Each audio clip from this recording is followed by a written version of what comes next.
നമസ്കാരം. കറിവേപ്പിലേക്ക് സ്വാഗതം. പ്രായമായവർക്ക് ഒറ്റയ്ക്ക് എങ്ങനെ ഒരു യൂട്യൂബ് ചാനൽ ആരംഭിക്കാം, അതിനുള്ള മാനസിക തയ്യാറെടുപ്പുകൾ എന്തൊക്കെ എന്നായിരുന്നല്ലോ നമ്മുടെ കഴിഞ്ഞ വീഡിയോ.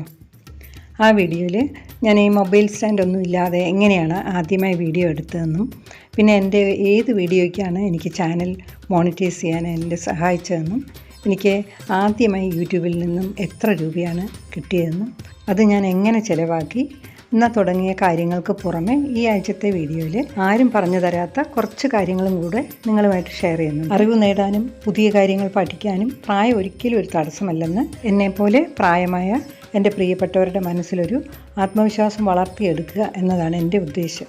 തൊട്ടു മുൻപത്തെ എൻ്റെ വീഡിയോ കണ്ട നിങ്ങളിൽ ആർക്കെങ്കിലും ഒക്കെ ഒരു യൂട്യൂബ് ചാനൽ തുടങ്ങിയാലോ അല്ലെങ്കിൽ എന്തെങ്കിലും ഒരു പുതിയ കാര്യത്തിന് തുടക്കം കുറിച്ചാലോ എന്നൊക്കെ തീർച്ചയായും എനിക്ക് കിട്ടിയതുപോലൊരു സ്പാർക്ക് നിങ്ങളിൽ ആർക്കെങ്കിലുമൊക്കെ കിട്ടിയിട്ടുണ്ടാവും എന്നെനിക്ക് ഉറപ്പാണ്. ആ വീഡിയോ കാണാത്തവർ ഒന്ന് കണ്ടിരിക്കുന്നത് നല്ലതാണ്. ഞാൻ എൻഡ് സ്ക്രീനിൽ കൊടുത്തേക്കാം. ഈ എൻഡ് സ്ക്രീൻ എന്ന് പറയുന്ന എന്താണെന്നുള്ളത് ഞാനിപ്പോൾ ഒന്ന് ചെറുതായി ഒന്ന് വിശദീകരിക്കാം. അറിയാമായിരിക്കും, എങ്കിലും അറിയാത്തവർക്ക് വേണ്ടി ഒന്ന് പറയാം. ഇന്നത്തെ വീഡിയോയിൽ 2.5 വർഷം മുൻപ് ഞാൻ ആദ്യമായി അപ്ലോഡ് ചെയ്ത 14 മിനിറ്റ് ദൈർഘ്യമുള്ള ചിക്കൻ പിസ്സ എന്ന വീഡിയോയുടെ സ്ലോ മോഷൻ വെർഷനാണ് ബാക്ക്ഗ്രൗണ്ടായിട്ട് കൊടുത്തിരിക്കുന്നത്. ഇതിൻ്റെ ഒറിജിനൽ വീഡിയോ ഞാൻ എൻഡ് സ്ക്രീനിൽ കൊടുത്തേക്കാം. ഇനി നമുക്ക് എൻഡ് സ്ക്രീൻ എന്താണെന്ന് നോക്കാം. ഇതാണ് എൻഡ് സ്ക്രീൻ എന്ന് പറയുന്നത്. ഒരു വീഡിയോ തീരുന്നതിന് അല്പം മുമ്പ് ഒരു 10-20 സെക്കൻഡുകളാകുമ്പോഴേക്കും ഇതുപോലെ ചെറിയ ചെറിയ ഫോട്ടോസ് പ്രത്യക്ഷപ്പെടും. അത് നമ്മൾ നേരത്തെ അപ്ലോഡ് ചെയ്ത നമ്മുടെ തന്നെ വീഡിയോസാണ്. 4 വീഡിയോ വരെ ഇതുപോലെ ഇടാം. അതിൽ ഓരോ വീഡിയോയിലെയും പേരെഴുതിയിരിക്കുമല്ലോ, അതിലൊന്ന് തൊട്ടാൽ മതി, ആ വീഡിയോ ഓപ്പൺ ചെയ്ത് വരും. ഈ മഞ്ഞ റൗണ്ട് കൊടുത്തിരിക്കുന്നത് എൻ്റെ ചാനലിലേക്കുള്ള ഐക്കണാണ്. ഐക്കണിൽ തൊട്ടാൽ എൻ്റെ ചാനലായിരിക്കും ഓപ്പൺ ചെയ്ത് വരിക. ഞാനിവിടെ 2 ഐറ്റം മാത്രമേ കൊടുത്തിട്ടുള്ളൂ. കാരണം എന്ന് വെച്ചാൽ അല്ലെങ്കിൽ ഞാൻ ഈ എഴുതിയിരിക്കുന്നതൊക്കെ മറന്നു പോകും. വീഡിയോ അപ്ലോഡ് ചെയ്യുമ്പോൾ നമുക്ക് ഇഷ്ടമുള്ള വീഡിയോ സെലക്ട് ചെയ്ത് ഇതുപോലെ കൊടുക്കാം. കഴിഞ്ഞ വീഡിയോയിൽ ഞാൻ മൊബൈൽ സ്റ്റാൻഡ് ഇല്ലാതെ ആദ്യമായിട്ട് വീഡിയോ എടുത്തത് എങ്ങനെയെന്നും പിന്നെ ഏത് വീഡിയോ ആണ് എനിക്ക് മോണിറ്റൈസേഷൻ തന്നതെന്നും എത്ര രൂപ കിട്ടി, എങ്ങനെ അത് ചിലവാക്കി എന്നൊക്കെ ഈ 2ാമത്തെ വീഡിയോയിൽ പറയാമെന്ന് ഞാൻ പറഞ്ഞിരുന്നു. അത് ഓരോന്നായിട്ട് ഞാൻ പറയാം. ആദ്യം ഞാൻ ഈ ഒരു ചാനൽ തുടങ്ങുന്നതിന് മുമ്പ് ഇതുപോലെയുള്ള കുറച്ച് ബേസിക് ആയിട്ടുള്ള കാര്യങ്ങൾ നമ്മൾ അറിയേണ്ടതുണ്ട്. നമ്മൾ ഓരോ വീഡിയോ കണ്ടുകൊണ്ടിരിക്കുമ്പോഴേക്കും അവർ പറയും ലൈക്ക് ചെയ്യണേ, സബ്സ്ക്രൈബ് ചെയ്യണേ, ബെല്ലൈക്കൺ അമർത്തണേ എന്നൊക്കെ പറയില്ലേ. അതെങ്ങനെയാണെന്നൊന്ന് പറയാം. പലർക്കും അറിയാം, എങ്കിലും ഞാൻ പറയുകയാണ്. ചിലപ്പം നമ്മളിൽ പലർക്കും അറിയാൻ വയ്യാത്തൊരു കാര്യമായിരിക്കും. ഇപ്പം നമ്മൾ ഇതുപോലെ മൊബൈലിലൊരു വീഡിയോ കണ്ടുകൊണ്ടിരിക്കുമ്പോഴേക്കും അതിൻ്റെ താഴെ ടൈറ്റിൽ എഴുതിയിരിക്കുന്നതിൻ്റെ താഴെ ഐക്കണിൽ നിന്ന് താഴെയായിട്ട് ഇതുപോലൊരു തംസപ്പിൻ്റെ അടയാളം കാണാം, വെള്ള കളറിലുള്ള ഒരു കൈ അടയാളം. അതാണ് ലൈക്ക് ബട്ടൺ.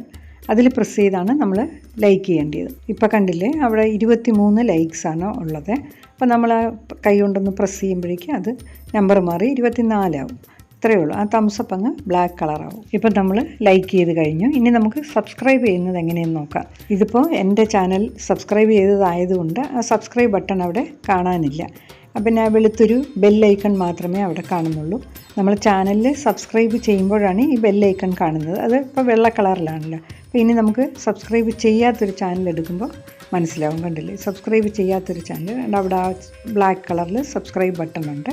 അപ്പം നമ്മൾ അത് ലൈക്കും ചെയ്തിട്ടില്ലായിരുന്നു, ലൈക്ക് ചെയ്തു. ഇനി സബ്സ്ക്രൈബ് ബട്ടണിലൊന്ന് പ്രസ് ചെയ്ത് കഴിയുമ്പോഴേക്ക് ആ സബ്സ്ക്രൈബ് ബട്ടൺ അങ്ങ് മാറും.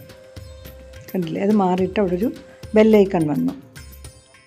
സബ്സ്ക്രൈബ് ചെയ്തപ്പോൾ ആ സബ്സ്ക്രൈബ് ബട്ടൺ അങ്ങ് മാറി. കണ്ടില്ലേ, അവിടെ ഇല്ല. നമ്മൾ സബ്സ്ക്രൈബ് ചെയ്ത ചാനലാണോ ഇതെന്ന് അറിയാനായിട്ട് ഇതുപോലെ ഈ അടയാളം കണ്ടാൽ മതി. ഇനിയിപ്പം നമുക്ക് ആ ബെല്ലൈക്കണിലൊന്ന് പ്രസ് ചെയ്യാം. അപ്പോഴേക്കും അവിടെ താഴെ ഒരു നോട്ടിഫിക്കേഷൻ എന്ന് പറഞ്ഞൊരു വന്നത് കണ്ടോ. ആ നോട്ടിഫിക്കേഷനിൽ ഓൾ എന്ന് എഴുതിയിരിക്കുന്ന ആദ്യത്തെ ഒരു ബെല്ലൈക്കൺ കാണും. പിന്നെ ബാക്കിയുള്ളതൊന്നും ശ്രദ്ധിക്കണ്ട. ഇപ്പം നമ്മളത് മാത്രം ശ്രദ്ധിച്ചാൽ മതി. ആ ഓൾ കണ്ടില്ലേ, ആ ബെല്ലിൻ്റെ അതിലൊന്ന് പ്രസ് ചെയ്താൽ മതി. അപ്പോൾ പ്രസ് ചെയ്യുമ്പോൾ താഴെ ഒരു notification, you will receive all notifications. അപ്പോൾ ഇനി നമുക്ക് ഈ ചാനലിൽ എന്ത് അവർ അപ്ലോഡ് ചെയ്താലും നമ്മുടെ മൊബൈലിലേക്ക് ഒരു ഇൻറ്റിമേഷൻ വരും, അതായത് ഒരു അറിയിപ്പ് വരും. എൻ്റെ വീഡിയോയിലൂടെ കാണുന്ന ഏതെങ്കിലും കാര്യത്തിൽ എന്തെങ്കിലും സംശയമുണ്ടെങ്കിൽ കമൻറ്റ് ബോക്സിലൂടെ ചോദിക്കാം. എനിക്കറിയാവുന്നതാണെങ്കിൽ ഞാനത് വിശദീകരിക്കാം. 1-2 പേര് ഈ ബെല്ലൈക്കൻ്റെ കാര്യം ചോദിച്ചിരുന്നു, അതെങ്ങനെയാണ് വർക്ക് ചെയ്യുന്നതെന്ന്. പിന്നെ വേറൊരു സംശയം ഉണ്ടായിരുന്നത്, ഒരു വീഡിയോ തുടർച്ചയായാണോ മൊബൈലിൽ റെക്കോർഡ് ചെയ്യുന്നതെന്ന്. അത് തുടർച്ചയായല്ല, പല പ്രാവശ്യമായിട്ട് എടുത്തിട്ട് ഒരുമിച്ച് നമ്മൾ എഡിറ്റ് ചെയ്താണ് ചേർക്കുന്നത്. അത് ഞാൻ വീഡിയോ എടുക്കുന്നത് കാണിക്കുന്ന സമയത്ത് വിശദീകരിക്കുമ്പോൾ പറയാം. ഇനി നമ്മൾ ഈ ചാനൽ തുടങ്ങുന്നതിനൊക്കെ മുമ്പേ മനസ്സിലാക്കേണ്ട പല കാര്യങ്ങളിലൊന്നാണ് ഇനി ഞാൻ പറയാൻ പോകുന്നത്. നമ്മുടെ മൊബൈലിൽ എടുക്കുന്ന വീഡിയോസ്, ഒരു വീഡിയോ കംപ്ലീറ്റ് ചെയ്ത് കഴിഞ്ഞാൽ, ഇപ്പോൾ ഒരു 10 മിനിറ്റുള്ള വീഡിയോ ആണെങ്കിൽ നമ്മൾ ആദ്യമൊക്കെ ഈ എടുത്ത് വരുമ്പോഴേക്കും ഒരു 30 മിനിറ്റൊക്കെ ആയി പോകും. അത് പിന്നെ വേണ്ടാത്തതൊക്കെ നമ്മളത് കട്ട് ചെയ്ത് എഡിറ്റ് ചെയ്തെടുക്കുമ്പോൾ 10 മിനിറ്റാക്കി എടുക്കുക. ഇങ്ങനെ നമ്മളൊരു 10 വീഡിയോ ചെയ്യുമ്പോൾ നമ്മുടെ ഫോണിൽ സ്പേസ് ഇല്ലാതാവും.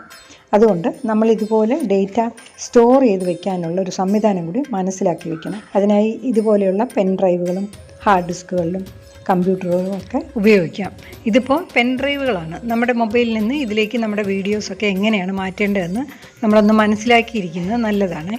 ഈ ഒരു പെൻ ഡ്രൈവ് എൻ്റെ കൈവശം നേരത്തെ ഉണ്ടായിരുന്നതാണ്. ഓരോ പെൻ ഡ്രൈവിനും അതിൻ്റേതായിട്ടുള്ള സ്റ്റോറേജ് കപ്പാസിറ്റി ഉണ്ട്. ഇതൊരു 32 GB പെൻ ഡ്രൈവാണ്. ഒരു സിനിമ എന്ന് പറയുന്നത് ഏകദേശം ഒരു 2-2.5 GB ആണ്. അപ്പോൾ ഇതിൽ ധാരാളം സ്റ്റോർ ചെയ്യാൻ പറ്റും. ഇത് ഞാൻ രണ്ടാമത് വാങ്ങിയ ഒരെണ്ണമാണ്. 16 GB ഉള്ളൂ. അന്ന് അതിന് 300 രൂപയായിരുന്നു ആമസോണിൽ നിന്ന് വാങ്ങിയത്. ഇതിപ്പോൾ ഞാൻ ഏറ്റവും ഒടുവിൽ വാങ്ങിയതാണ്. 128 GB ആണ്. ഈ പെൻ ഡ്രൈവ് ഡ്യുവൽ ഡ്രൈവ് എന്ന് പറയും. അതായത് ഇതിൻ്റെ 2 വശവും നമുക്ക് ഉപയോഗിക്കാം. ഈ ഭാഗം നമുക്ക് കമ്പ്യൂട്ടറിലോ ടി വിയിലോ ഒക്കെ കണക്ട് ചെയ്യാം. പിന്നെ ഈ ഭാഗം നമുക്ക് നേരിട്ട് മൊബൈലിൽ കുത്താം. ഇതൊക്കെ വാങ്ങുന്നതിന് മുൻപ് നമ്മുടെ മൊബൈലിൽ ചേരുന്നതാണെന്ന് കൂടി ഒന്ന് ശ്രദ്ധിക്കണം. നമ്മളിത് എങ്ങനെയാണ് ചെയ്യുന്നതെന്നാണ് നമ്മൾ മനസ്സിലാക്കിയിരിക്കേണ്ടത്. നമുക്ക് ആരെയും ഡിപ്പെൻഡ് ചെയ്യാതെ നമ്മുടെ മൊബൈൽ സ്പേസ് കുറയുമ്പോൾ അതിലേക്ക് ഇതുപോലെ പെൻ ഡ്രൈവ് കുത്തിക്കഴിഞ്ഞാൽ പിന്നെ അതിൻ്റെ അകത്തൊരു വർക്കിങ്ങിൻ്റെ ഫംഗ്ഷൻ ഉണ്ട്. അത് ഞാൻ പിന്നെ എപ്പോഴേലും പറഞ്ഞു തരാം. അതിന് ഒട്ടും പ്രയാസമുള്ള കാര്യമല്ല അത്. ഇതിൻ്റെ വില 1399 ആയിരുന്നു. ആമസോണിൽ നിന്ന് വാങ്ങിയതാണിത്. ഇതിപ്പോൾ എൻ്റെ മൊബൈലല്ല, ഞാൻ എൻ്റെ മൊബൈലിലാണല്ലോ ഇപ്പോൾ വീഡിയോ എടുത്തുകൊണ്ടിരിക്കുന്നത്. ഈ പെൻ ഡ്രൈവുകളൊക്കെ എൻ്റെ മൊബൈലിന് സ്യൂട്ടബിൾ ആയിട്ടുള്ളതാണ്. പെൻ ഡ്രൈവ് മൊബൈലിൽ എങ്ങനെയാണ് ഫിക്സ് ചെയ്യേണ്ടതെന്ന് കാണിക്കുന്നതേ ഉള്ളൂ. തുടക്കത്തിലൊക്കെ നമുക്ക് ഏതെങ്കിലും ഒരു പെൻ ഡ്രൈവ് കയ്യിലുണ്ടായിരുന്നാൽ മതി. കാരണം വളരെ പ്രധാനപ്പെട്ട എന്തെങ്കിലും വീഡിയോ എടുത്തുകൊണ്ടിരിക്കുമ്പോഴായിരിക്കും മൊബൈലിൽ സ്പേസ് ഇല്ലാതെ സ്റ്റോപ്പായി പോകുന്നത്. അതുകൊണ്ടാണ് ആദ്യമേ ഇതും കൂടി നമ്മൾ തയ്യാറാക്കി വെക്കണമെന്ന് പറയുന്നത്. ഇനി ഇതൊരു ഹാർഡ് ഡിസ്ക്കാണ്. ഇത് 1000 GB ആണിത്. ഒരുപാട് നമുക്ക് സ്റ്റോർ ചെയ്ത് വെക്കാൻ പറ്റും. ഈ ഹാർഡ് ഡിസ്ക്കൊന്നും ആദ്യമേ വേണമെന്നില്ല. ആദ്യം നമ്മുടെ ഒരു പെൻ ഡ്രൈവ് മാത്രം ഉണ്ടായിരുന്നാൽ മതി. തൽക്കാലം തനിയെ തന്നെ നമുക്ക് മൊബൈലിലുള്ള ഡേറ്റ ഇതിലേക്ക് മാറ്റാനാണ് നമ്മൾ പഠിക്കേണ്ടത്. അപ്പോൾ നമുക്ക് ആരെയും ഡിപ്പെൻഡ് ചെയ്യണ്ടല്ലോ, ഒറ്റയ്ക്ക് നമുക്കത് ചെയ്തോളാം. അപ്പോൾ ഈ അവസരത്തിൽ എനിക്ക് ഒരു കാര്യം ശ്രദ്ധപ്പെടുത്താനുള്ളതെന്ന് പറഞ്ഞാൽ നമ്മളിതൊക്കെ വാങ്ങിക്കുന്നത് എങ്ങനെയാണെന്നുള്ളതാണ്. അപ്പോൾ ഈ ഓൺലൈൻ പർച്ചേസ് അറിയാൻ വയ്യാത്തവർ ഉണ്ടെങ്കിൽ അതൊന്ന് മനസ്സിലാക്കിയിരിക്കുന്നത് നല്ലതായിരിക്കും. കാരണം നമുക്ക് ആവശ്യമുള്ളതെല്ലാം അതിൻ്റെ സ്പെസിഫിക്കേഷൻ അറിയാമെങ്കിൽ ഓൺലൈനായിട്ട് വാങ്ങാവുന്നതേ ഉള്ളൂ. ആമസോണിൽ നിന്നൊക്കെ എല്ലാം പർച്ചേസ് ചെയ്യാം. അതുകൊണ്ട് ഈ ഓൺലൈൻ പർച്ചേസ് പഠിക്കുന്നത് വളരെ പ്രയോജനപ്രദമാണ്.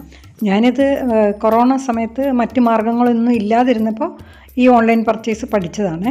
അപ്പോൾ നമുക്ക് മറ്റാരെയും ഡിപ്പെൻഡ് ചെയ്യാതെ തന്നെ നമുക്ക് സ്വന്തമായിട്ട് ആവശ്യമുള്ള സാധനങ്ങൾ ഓർഡർ ചെയ്യാം.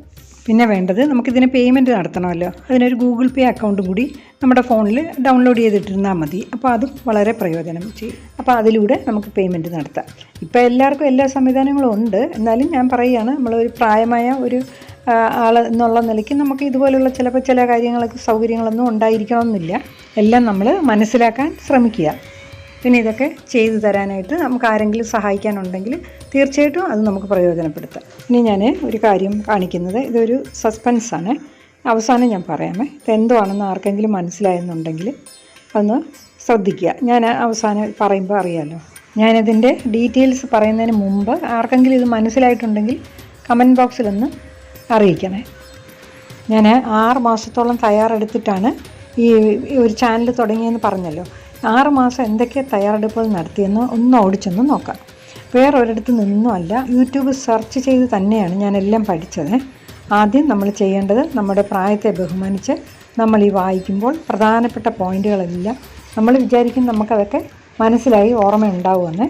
കുറച്ച് സമയം കഴിയുമ്പോൾ നമ്മളിത് പ്രാക്ടിക്കലി ചെയ്യാൻ തുടങ്ങുമ്പോൾ നമുക്കിതൊന്നും ഓർമ്മ കിട്ടണമെന്നില്ല. അപ്പോൾ ഒരു ഡയറി എടുത്ത് അതിൽ കുറിച്ച് വയ്ക്കണം ഏറ്റവും പ്രധാനമായിട്ട് നമ്മൾ ഓർത്തിരിക്കേണ്ട കാര്യങ്ങൾ. കാരണം വായിക്കുമ്പോൾ നമുക്കെല്ലാം മനസ്സിലാവും. പിന്നീട് നമ്മളിത് ചെയ്യാൻ തുടങ്ങുമ്പോൾ ചിലപ്പോൾ ഓർമ്മയിൽ വന്നെന്നിരിക്കുകയില്ല. പിന്നെ നമ്മൾ ചെയ്യേണ്ടത് എങ്ങനെയെന്ന് വെച്ചാൽ, ഈ ഒരേ വിഷയം തന്നെ, ഇപ്പോൾ യൂട്യൂബ് എങ്ങനെ ആരംഭിക്കാം എന്നുള്ള ഒരു വിഷയമാണെന്നുണ്ടെങ്കിൽ നമ്മൾ പല ചാനലുകളും അതേ സബ്ജക്റ്റിലുള്ളത് കാണണം. അപ്പോഴായിരിക്കും ചിലപ്പോൾ ഒരാൾ പറയാത്ത പോയിൻ്റ് നമുക്ക് മറ്റൊന്നിൽ നിന്ന് കിട്ടും. നമ്മൾ ഈ എഴുതി വെക്കുമല്ലോ പോയിൻറ്റ്സ്. അപ്പോൾ ഏത് ചാനലിൽ നിന്നാണെന്നുള്ളത് ആ ചാനലിൻ്റെ പേര് കൂടെ ഒന്ന് സൈഡിൽ നോട്ട് ചെയ്ത് വെക്കണം. അല്ലെങ്കിൽ നമുക്ക് എപ്പോഴെങ്കിലും വീണ്ടും അതൊന്നുകൂടെ കാണണമെന്ന് തോന്നിയാൽ നമുക്ക് ഒരു പിടിയും കിട്ടില്ല. അത് എവിടുന്ന് എങ്ങനെ തപ്പിയെടുക്കണമെന്ന് പറ്റിയില്ല. അപ്പോൾ ആ എഴുതുമ്പോൾ അതുകൂടെ ഒന്ന് നോട്ട് ചെയ്ത് വെക്കുന്നത് നല്ലതായിരിക്കും. ഞാനീ പറയുന്നത് മാത്രം മനസ്സിലാക്കിയാൽ പോരാ. ഞാൻ നേരത്തെ പറഞ്ഞല്ലോ, വളരെ ക്ഷമയോടെ മറ്റ് ചാനലുകൾ ഇങ്ങനെ കുറച്ചധികം കണ്ടുകൊണ്ടിരിക്കണം. അപ്പോഴേ നമുക്ക് നമ്മുടെ മനസ്സിൽ പുതിയ ഐഡിയാസ് വരുവുള്ളൂ. നമ്മളിപ്പോൾ യൂട്യൂബ് ചാനൽ തുടങ്ങുന്നത് എങ്ങനെ എന്നുള്ള വീഡിയോ കണ്ടുകൊണ്ടിരിക്കുമ്പോൾ പ്രധാനമായിട്ട് ഇവർ ആദ്യം പറയുന്നത് നമുക്കൊരു ജിമെയിൽ ID വേണം, പിന്നെ ഗൂഗിളിൽ ചെന്നിട്ട് ചാനലിൻ്റെ പേര് നമ്മൾ ക്രിയേറ്റ് ചെയ്യാൻ വേണ്ടി കൊടുക്കണം, അങ്ങനെയൊക്കെയുള്ള കാര്യങ്ങളായിരിക്കും ആദ്യം പറയുന്നത്. പക്ഷേ നമുക്കിതിനെക്കാട്ടിലും പുറമെ നമുക്ക് വീഡിയോ എങ്ങനെ എടുക്കാമെന്നുള്ളതാണ് ആദ്യം പഠിക്കേണ്ടത്. നമ്മൾ സാധാരണ ഒരു 10 വീഡിയോ വരെ എങ്കിലും ചെയ്തിട്ട് ചാനൽ തുടങ്ങാവൂ. ഇല്ലെന്നുണ്ടെങ്കിൽ നമുക്ക് നമ്മുടെ കോൺഫിഡൻസ് നഷ്ടപ്പെടും. നമ്മൾ ഈ 10 വീഡിയോ ചെയ്യുമ്പോൾ അതിൻ്റെ പ്രിലിമിനറി ആയിട്ട് നമ്മൾ തുടങ്ങുകയാണ്. അപ്പോൾ അതിനനുസരിച്ച് സമയം എടുക്കും. കുറേ പഠിച്ചു കഴിഞ്ഞിട്ടായിരിക്കുമല്ലോ നമ്മൾ ചാനൽ തുടങ്ങാനും ചാനലിൽ അപ്ലോഡ് ചെയ്യാനും ഒക്കെ പോകുന്നത്. അതിന് തൊട്ട് മുമ്പേ ചെയ്യത്തക്കതേ ഉള്ളൂ ആ ടെക്നിക്കൽ കാര്യങ്ങളൊക്കെ. വീഡിയോ പഠിച്ച് മനസ്സിലാക്കുന്ന സമയത്ത് നമ്മുടെ ചാനലിന് എന്ത് പേര് കൊടുക്കാം, നമ്മുടെ ചാനലിൻ്റെ ഐക്കൺ ഏത് തരത്തിലുള്ളതായിരിക്കണം, അങ്ങനെയൊക്കെയുള്ളൊരു ഐഡിയ നമുക്ക് കിട്ടണം. സാധാരണ ഇതൊക്കെ പുറത്ത് കൊടുത്തൊക്കെയാണ് ചെയ്യുന്നതെന്നാണ് ഞാൻ മനസ്സിലാക്കിയിട്ടുള്ളത്. ഞാനിപ്പോൾ ഇവിടെ എൻ്റെ സ്വന്തം അറിവ് കൊണ്ട് മാത്രം ബാനറൊന്നും ഞാൻ ഉണ്ടാക്കിയിട്ടില്ല. മേലിൽ ഇങ്ങനെ ഒരു വള്ളി പോലെ കാണുമല്ലോ ബാനറായിട്ട്. പിന്നെ എൻ്റെ ഈ ഐക്കണും എൻ്റെ പേരും ഒക്കെ ഞാൻ തന്നെ ഇതുപോലെ ആലോചിച്ച് സെലക്ട് ചെയ്തെടുത്തതാണ്. അത് ഞാൻ എപ്പോഴെങ്കിലും ഒരു വീഡിയോയിൽ പറയാം. 2-3 വർഷത്തെ അനുഭവത്തിലൂടെ മനസ്സിലാക്കിയ കാര്യങ്ങളാണ് ഞാനിവിടെ പറഞ്ഞുകൊണ്ടിരിക്കുന്നത്. 5-6 വീഡിയോകളൊക്കെ എടുത്തതിന് ശേഷം എനിക്ക് മനസ്സിലായ ഒരു കാര്യമാണ് ഞാൻ നേരത്തെ പറഞ്ഞത്. ഒരു ചാനലിൽ ഞാൻ ശ്രദ്ധിച്ചതേ ഇല്ല അക്കാര്യം. അതായത് ഈ പെൻ ഡ്രൈവിൻ്റെ കാര്യം, നമ്മുടെ ഡേറ്റ സ്റ്റോർ ചെയ്ത് വയ്ക്കുമല്ലോ, അത് എൻ്റെ മൊബൈൽ പെട്ടെന്നൊന്ന് നിന്നുപോയി. അതിനകത്ത് സ്ഥലമില്ല, സ്പേസ് ഇല്ല. അപ്പോഴാണ് ഞാൻ പെട്ടെന്നത് എൻ്റെ ശ്രദ്ധയിൽപ്പെട്ടത്. അതെനിക്ക് ഒരു പ്രധാന പോയിൻ്റായിട്ട് തോന്നി. എവിടെയൊക്കെയാണോ എനിക്ക് പാളിച്ച പറ്റിയത് അതൊക്കെ നിങ്ങളൊരു പാഠമായിട്ട് എടുക്കുക, അത്രയേ ഉള്ളൂ. പിന്നെ ഇതുപോലെ മറ്റാരിൽ നിന്നും മറ്റേ ചാനലുകളിൽ നിന്നും ഒന്നും മനസ്സിലാക്കാൻ പറ്റാതെ കുറേ നാൾ കഴിഞ്ഞതിന് ശേഷം എനിക്ക് മനസ്സിലായ ഒരു കാര്യമുണ്ട്. അതെന്ന് വെച്ചാൽ നമ്മൾ ഈ വീഡിയോ എടുക്കുന്നതും ഷോർട്ട്സ് എടുക്കുമല്ലോ, രണ്ടും തമ്മിലുള്ള വ്യത്യാസം, അത് ഫോൺ എങ്ങനെ പിടിക്കും എന്നുള്ളത്. ഷോർട്ട്സ് എടുക്കുന്നതിന് വേണ്ടി പല വീഡിയോയും ചെയ്തതിന് ശേഷമാണ് ഫോൺ എങ്ങനെയാണ് പിടിക്കേണ്ടതെന്ന് മനസ്സിലാക്കുന്നത്. നമ്മൾ വീഡിയോ എടുക്കുമ്പോൾ ഫോൺ ഇതുപോലെ ഹൊറിസോണ്ടലായിട്ട് പിടിക്കണം, വീഡിയോയ്ക്കാണ്. എന്നാൽ ഷോർട്ട്സ് എടുക്കുമ്പോൾ ഫോണ് ഇതുപോലെ വെർട്ടിക്കലായിട്ട് വേണം പിടിക്കാനായിട്ട്. ആദ്യമൊക്കെ വീഡിയോ എടുക്കുമ്പോൾ ഇതുപോലൊരു വെള്ള ടവൽ നന്നായിട്ട് വിരിച്ചിട്ട് അതിൽ പാത്രങ്ങളൊക്കെ വെച്ചാണ് എടുത്തിരുന്നത്. ഈ പിസയുടെ വീഡിയോ ആദ്യത്തെ വീഡിയോ ആണല്ലോ, അത് കാണുമ്പോൾ നിങ്ങൾക്ക് മനസ്സിലാവും. പിന്നീട് കുറേ നാളുകൾക്ക് ശേഷമാണ് ഞാൻ വേറെ സംവിധാനങ്ങളൊക്കെ ചെയ്തു തുടങ്ങിയത്. ഇനി ഞാൻ നേരത്തെ സസ്പെൻസിൽ വെച്ചിരുന്നല്ലോ, അതെന്താണെന്ന് പറയാമേ. ഇതൊരു ക്രേഡിൽ ഹാങ്ങിങ് ടോയുടെ ഭാഗങ്ങളാണ്. തൊട്ടിൽ തൂക്കിയിടുന്ന ഒരു ടോയ്, അത് ഒരു ഭാഗമാണ് ഇതിൻ്റെ. കൊച്ചുമകൾ ജനിച്ച സമയത്തുള്ളതാണിത്. ബാക്കി ഭാഗങ്ങളെല്ലാം പൊട്ടിയൊക്കെ പോയി. ഇത് മാത്രം എവിടെയോ കിടപ്പുണ്ടായിരുന്നു. അതിൻ്റെ ഒരു ബേസ് പോർഷൻ എന്ന് പറഞ്ഞാൽ നല്ല ബലമുള്ളൊരു സ്ക്രൂ ടൈപ്പാണിത്. എവിടെയെങ്കിലുമൊക്കെ നമുക്ക് ഫിക്സ് ചെയ്ത് വെക്കാനൊക്കെ പറ്റും. അപ്പോൾ അതിൻ്റെ ഒരറ്റത്ത് ഇതുപോലെ ഒരു ഹുക്കുണ്ടായിരുന്നു. അപ്പോൾ ഇത് രണ്ടും കൂടി കണ്ടപ്പോഴാണ് എനിക്ക് ഒരു ഐഡിയ തോന്നിയത്, ഈ ക്യാമറ തൂക്കിയിടാനായിട്ടുള്ളൊരു സംവിധാനമായിട്ട്. അപ്പോൾ പരീക്ഷണങ്ങളാണല്ലോ. അപ്പോൾ പ്രൊവിഷനൊക്കെ വാങ്ങിക്കുമ്പോൾ, ഉള്ളിയൊക്കെ വാങ്ങിക്കുമ്പോൾ കിട്ടുന്നില്ലേ പ്ലാസ്റ്റിക്, അതാണ് പ്ലാസ്റ്റിക്കിൻ്റെ ഒരു കവർ പോലത്തത്. അതിൻ്റെ അകത്തേക്ക് ഫോൺ ക്യാമറ താഴെ വരുന്ന വിധത്തിൽ ഇങ്ങനെ വെച്ചിട്ട് മേൽഭാഗം ഒന്ന് ടൈറ്റൻ ചെയ്ത് കെട്ടിക്കൊടുത്ത് എന്തെങ്കിലും ടോയിനോ അല്ലെങ്കിൽ റിബണോ വെച്ച് കെട്ടാം.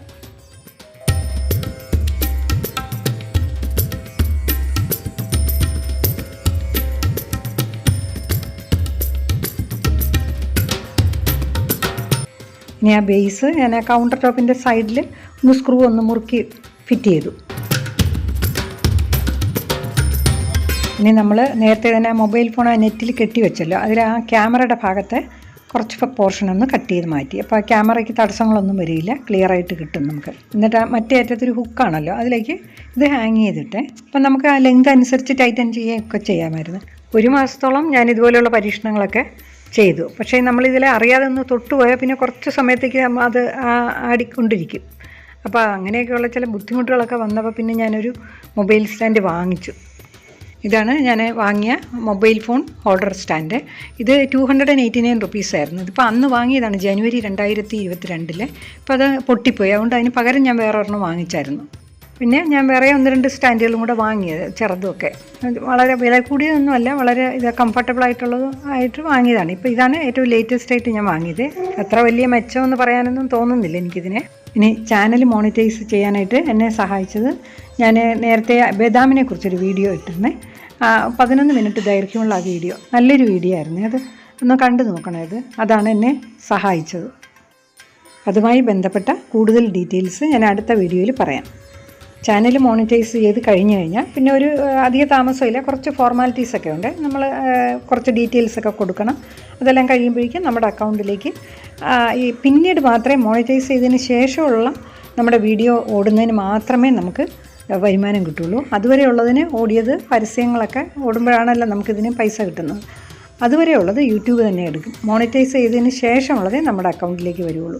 അങ്ങനെ ഓരോ ദിവസവും കുറേശ്ശെ അക്കൗണ്ടിൽ വന്ന് അവസാനം $100 ആയാലേ നമുക്കത് ട്രാൻസ്ഫർ ചെയ്യുള്ളൂ. അപ്പോൾ $100 എന്ന് പറയുമ്പോൾ നമുക്ക് ഊഹിക്കാവുന്നതല്ലേ ഉള്ളൂ. അന്നത്തെ റേറ്റ് വെച്ച് 8300 രൂപയാണ് എനിക്ക് എൻ്റെ അക്കൗണ്ടിലേക്ക് വന്നത്. ഇതിൻ്റെ കൂടുതലായി ഇതുമായിട്ട് ബന്ധപ്പെട്ടുള്ള ഡീറ്റെയിൽസൊക്കെ വേണമെന്നുണ്ടെങ്കിൽ ഞാൻ പിന്നെ എപ്പോഴെങ്കിലും ഉള്ള എപ്പിസോഡിൽ പറയാം. വളരെ സന്തോഷം തോന്നി എനിക്ക്. കാരണം എന്ന് വെച്ചാൽ നമ്മൾ ഹാർഡ് വർക്ക് ചെയ്തതിൻ്റെ ഒരു സമ്മാനമായിട്ടാണ് എനിക്കത്. വളരെ സന്തോഷത്തോടെ ഞാനത് സ്വീകരിച്ചു.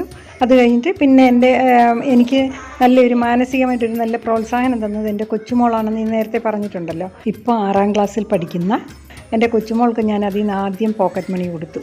പിന്നെ ഫസ്റ്റ് സ്റ്റാൻഡേർഡിൽ പഠിക്കുന്ന എൻ്റെ കൊച്ചുമകനും വീട്ടിലുള്ളവർക്കെല്ലാം ഫിസിക്കലി ആരുടെയും സഹായം ഞാൻ ആവശ്യപ്പെട്ടിട്ടില്ലെങ്കിലും പോലും എൻ്റെ വർക്കിന് ഒരു തടസ്സവും വരുത്താതെ എന്നെ പ്രോത്സാഹിപ്പിച്ച എൻ്റെ വീട്ടിലുള്ളവർക്കെല്ലാം അല്പാൽപ്പം പോക്കറ്റ് മണി എൻ്റെ സന്തോഷത്തിന് വേണ്ടി കൊടുത്തു.